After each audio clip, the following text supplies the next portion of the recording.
Welcome to whistle. ఏపీలో YCP పరాజయం తర్వాత ఆ పార్టీకి ఎంపీ పదవికి రాజకీయాలకు గుడ్ బై చెప్పేసిన ఒకప్పటి కీలక నేత విజయసాయిరెడ్డి పెద్ద షాక్ ఇచ్చారు. రాజకీయాలకు గుడ్ బై చెప్పడంపై యూటర్న్ తీసుకున్నారు.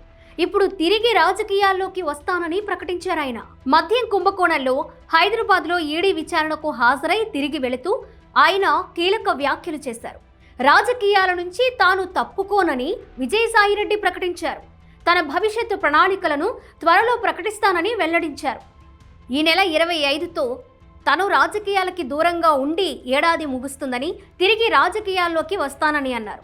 జగన్ కూడా తొలిసారి అధికారంలోకి వచ్చినప్పుడు 25 ఏళ్లు ఉంటాయని అనుకున్నారని, ఇప్పుడు చంద్రబాబు, లోకేష్ కూడా 30 ఏళ్లు ఉంటామని అనుకుంటున్నారని, కానీ అధికారం ఎవరికీ శాశ్వతం కాదని అన్నారు. కూటమి అలాగే కొనసాగితే జగన్ అధికారంలోకి వచ్చే అవకాశం లేదన్నారు. అయితే కోటరీ వ్యవస్థ ఇలాగే కొనసాగితే జగన్ మళ్లీ అధికారంలోకి రారని తేల్చి చెప్పేశారు సాయిరెడ్డి. కూటమిని విడగొడితేనే జగన్కు మళ్లీ అధికారం అన్నారు. తాను జగన్ను విమర్శించడం లేదని, ఆయనే నన్ను విమర్శించారని తెలిపారు. తాను ప్రలోభాలకు లొంగిపోయానని జగన్ అన్నారని, ఆ వ్యాఖ్యలను జగన్ వెనక్కి తీసుకోవాలని విజయసాయిరెడ్డి కండిషన్ పెట్టారు. వైసీపీలో నంబర్ 2 స్థానం అనేది లేదని స్వయంగా వైఎస్ జగన్ చెప్పారని ఈడీకి తెలిపినట్లు సాయిరెడ్డి వెల్లడించారు. ప్రాంతీయ పార్టీల్లో నంబర్ 2 అనేది ఉండదని చెప్పానని అన్నారు. కేసులు చుట్టుముట్టిన తరువాతే నన్ను నంబర్ 2గా ప్రచారం చేశారని అన్నారు. ఈడీ విచారణలో అడిగిన ప్రశ్నల్లో కొన్ని మాత్రమే రికార్డ్ చేశారని, మరికొన్ని ప్రశ్నలను రికార్డ్ చేయలేదని అన్నారు. లిక్కర్ స్కామ్ గురించి తనకు తెలియదని, లిక్కర్ స్కామ్లో ఎవరు ఇన్వాల్వ్ అయ్యారో వారినే అడగాలని చెప్పానని అన్నారు.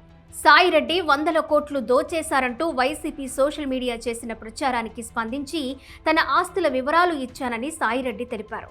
తన అల్లుడి సంస్థ అరబిందో ఆస్తులకు తనకు సంబంధం లేదని అన్నారు.